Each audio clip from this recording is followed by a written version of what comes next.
Welcome to Soul Therapy with Chelle. I am Chelle Griffin and I practice as a soul doula. I combine therapeutic knowledge and lived experience with a healthy dose of spiritual exploration. Feel welcome to join me as we learn and grow together, exploring the magic and wonderment of experiencing life on earth as a spiritual being. Welcome to another episode of Soul Therapy with Chelle, and in this particular episode we're going to explore soul care. We're going to chat about the difference between soul care and self-care and how we can support ourselves and different ways and practices, rituals that can nourish our soul and the rest of our being. There's obviously that ripple effect on into our physical, emotional, mental well-being as well. So what is soul care? It can have lots of different names. For me, soul care is a gift to myself. Actually, no, I take that back. It's not even a gift. It's a necessity. Soul care is as necessary for me being in this world as it is to breathe. I have learnt that for me to feel stable, in flow, fulfilled and connected and aligned, I need to not just nurture my physical being, emotional self, and my self psychologically, mentally, but I also need to nurture and nourish my soul.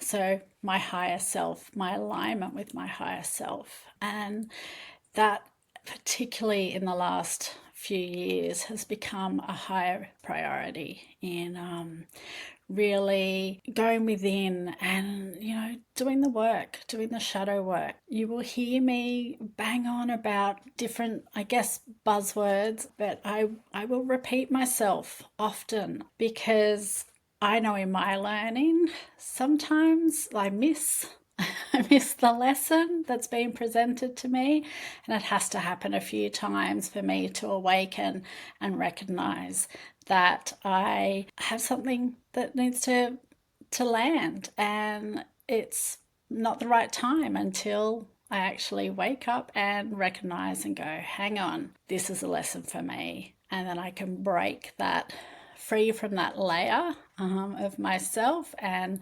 elevate and align closer to my higher self. How is soul care different to self-care? Well, self-care is also not a privilege or luxury. I think over the last 10-15 years, self-care has become quite the buzzword and promoted by through marketing in particular of you deserve to treat yourself to a beauty ritual, or getting your nails done, having a massage, having a bath, things that on the surface they feel a bit superficial, and women, especially mothers, have been convinced that we don't deserve to integrate those kind of practices into our everyday life, that they're considered a treat or a reward, and that our priority is our family and in particular our children and immediate family and all the obligations outside of us. And I just am really at odds with that. I find that makes me feel a bit bitter, and that I start to resent everyone around me, that I am not able to take up space for myself, that I am constantly in service to everyone else. And if women and mothers practice that way on a day-to-day basis, it's only a matter of time that we become really burnt out and, or worse, want to run away, that we really resent those around us for making these demands of us, whether they're actual demands or invisible expectations, whether we've got the shoulds going on inside of our head, that we can't give ourselves permission to relax, that we have to be constantly working and productive. And the productivity is being in the masculine energy. So again, this cultural expectation on women is to suppress the feminine and come from that place of the masculine, and that's not our natural way of being. We cycle, we follow the lunar cycle. Everything about our life is a cycle. We have our menstrual cycle. Through those cycles, we have ebbs and flows of like industriousness and productivity and creativity, and naturally and equally there needs to be rest and reflection.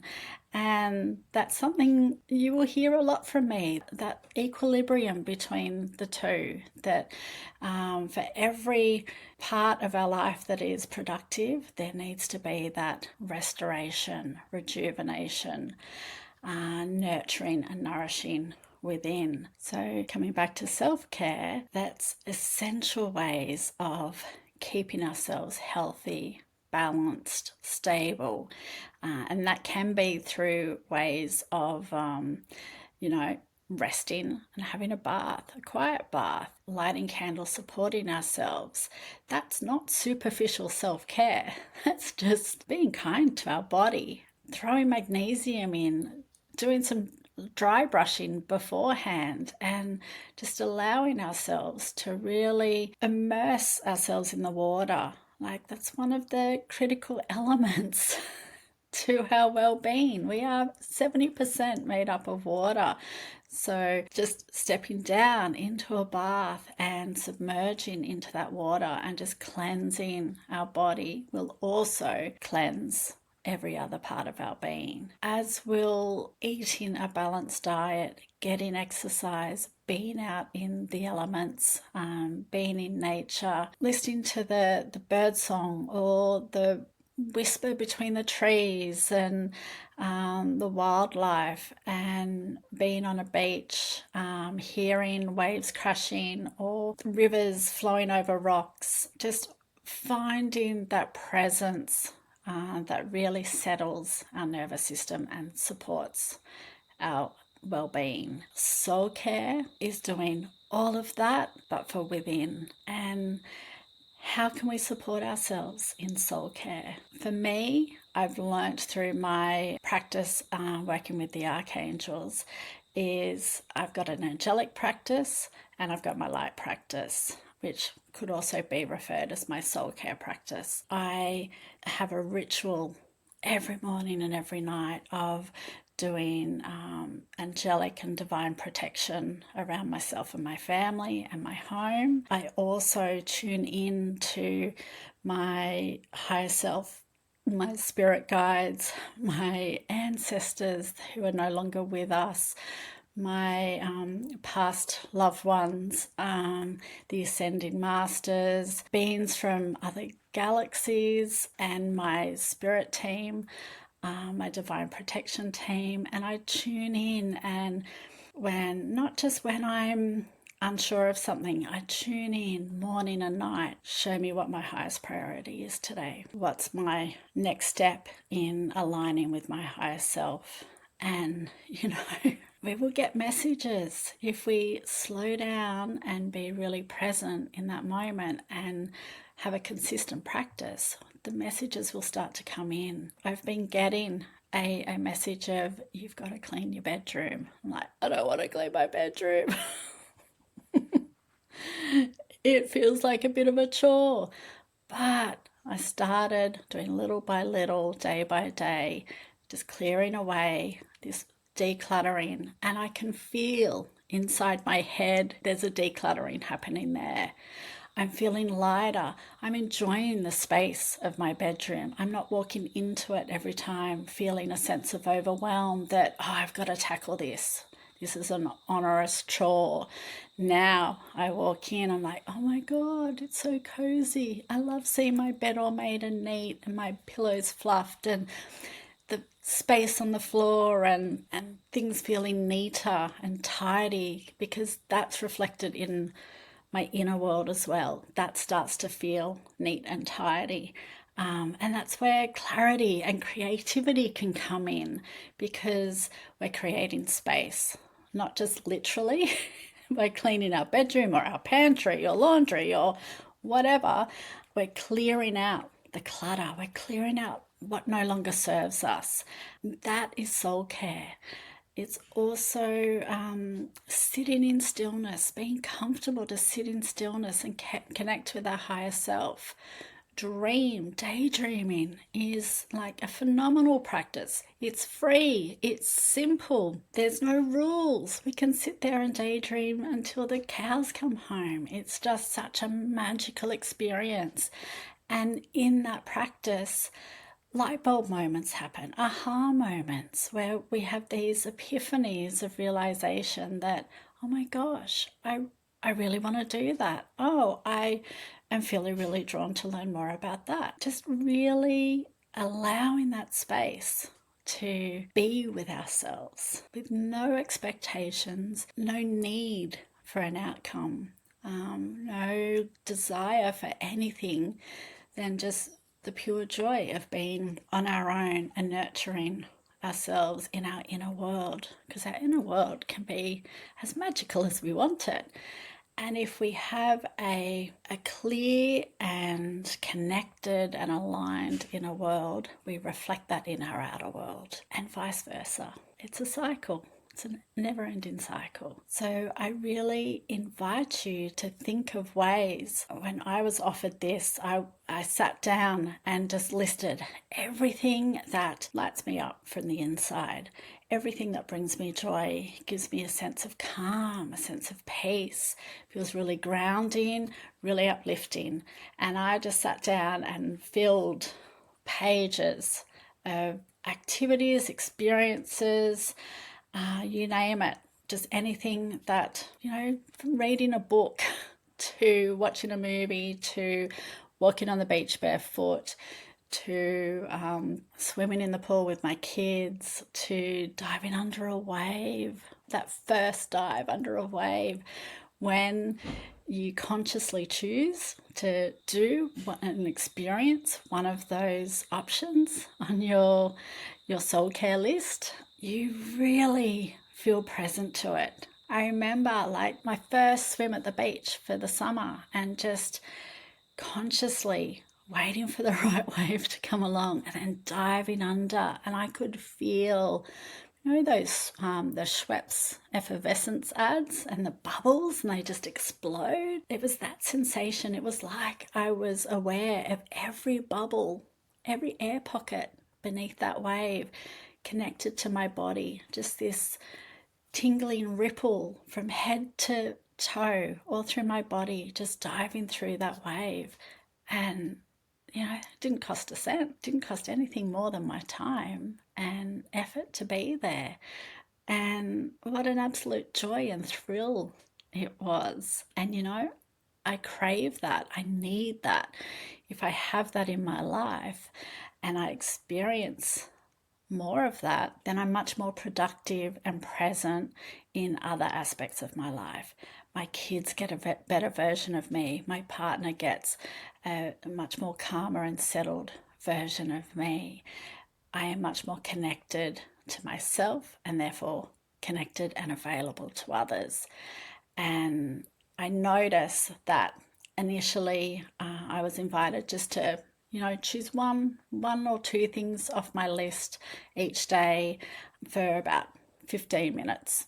And then the following week I was invited to increase that to 30 minutes. And now I'm noticing that my whole day is about soul care. And now I'm noticing that my whole day is about soul care. That even, I sound really batshit crazy right now, but even vacuuming my floor, which I used to loathe, gives me a sense of satisfaction, because I'm doing it not just to have a clean floor, but also because I know I'm creating a clear space. I know that allows me a sense of calm and peace, and I really feel connected to my home. And I've created the time and space to do that. I've committed to doing that, and it doesn't feel like this chore that I have to get done. It's a willingness because there's satisfaction and fulfillment in the completion because I'm being present. So leaning in to increasing your soul care, start with a list and just building on that. My list has been going for almost 3 years now, and I just keep adding things to it. I just keep finding more and more that it's like your soul's bucket list, I guess. And as you integrate more and more of your practice, you notice it just becomes habit. I know that I need to meditate every morning and every evening at a minimum. I also have a meditation where I go off into a different healing space and work on specific parts of myself and my being, my purpose, my mission. I ask questions of my guides and ask for insight and ever seeking. That doesn't feel like I don't sit there and block that time out. I don't sit there and block that time out. I feel drawn to doing that. That's as essential to me as brushing my teeth every day. I just notice that by increasing those practices, that my life flows in a much gentler, relaxed way. I think we've all been convinced that life is meant to be hard. Life is meant to be human, and that means joy, challenge, sorrow, grief, elation, positivity, creation, reflectiveness, growth and exploration, curiosity. If we bring more of that into our life, then we're aligning with our higher self. We're experiencing that full spectrum of being human, and we're able to really support ourselves to grow and work through those layers, let them melt away as we get to know ourselves on a deeper level. So other ways that you can really support and nourish your soul is attending retreats. They can be silent retreats, yoga retreats. I'm doing a reading retreat, it's in the background, planning a reading retreat with my co-host on another podcast I do, where we both share a passion for books. And so we're combining our skills as therapists, book lovers, curious spiritual beings, and we're looking to bring together like-minded souls who love to read, love to take care of themselves and experience some yoga, some meditation, and just spiritual guidance, nourishing food, time in nature, relaxation, and come together. So there are retreats out there specifically for you. If you like something much more active, you can go on retreats that have like sports and adventure activities. If you like getting the pulse racing, there's retreats that cater for that. And the other way around, just pure relaxation, rest, for so many of us who are, especially this time of year, coming to that place of burnout and holding it together for our families and getting them to the finish line into what is known as the busiest time of the year. So this is a really great opportunity for you to explore. What are you interested in? What lights you up from within? What calms your nervous system? And make a list. And as you go into 2025, the new year, the age of Aquarius, and you've got this whole world you can create. Start dreaming now. Start writing out, journaling, and exploring what could be possible for you. So that's where we'll leave it for today. I'm really interested to hear your feedback on what ways are you shifting your everyday world? How is it looking? within a week, within a month. What's one way today that you can support your soul and support yourself?